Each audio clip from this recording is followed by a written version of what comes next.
2025 সালের 9 জুন বিকেলে প্রকাশ্যে পাথর মেরে ও কুপিয়ে হত্যা করা হয় ভাঙাড়ি ব্যবসায়ী সোহাগকে।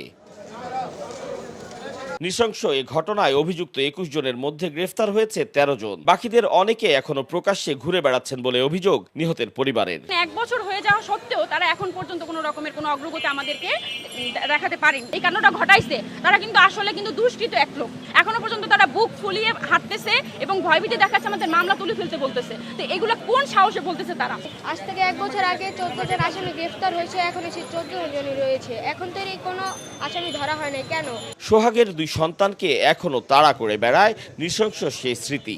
বৃহস্পতিবার মিডফোর্ড হাসপাতালের সামনে বিচার দাবিতে মানববন্ধন করেন স্বজনরা। হত্যা মামলা তুলে নিতে হুমকি দেওয়া হচ্ছে বলে অভিযোগ করেন মামলার বাদী। আইনের কাছে একটাই অনুরোধ, যাতে তাদেরকে বিচার ধরা হয় এবং তাদেরকে কঠোর বিচার দেওয়া হয়।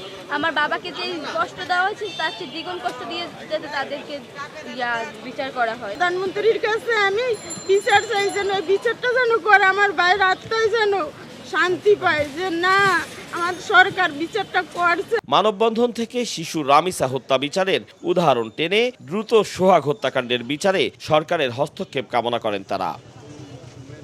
আতাউর কাউসার, সময় সংবাদ, ঢাকা।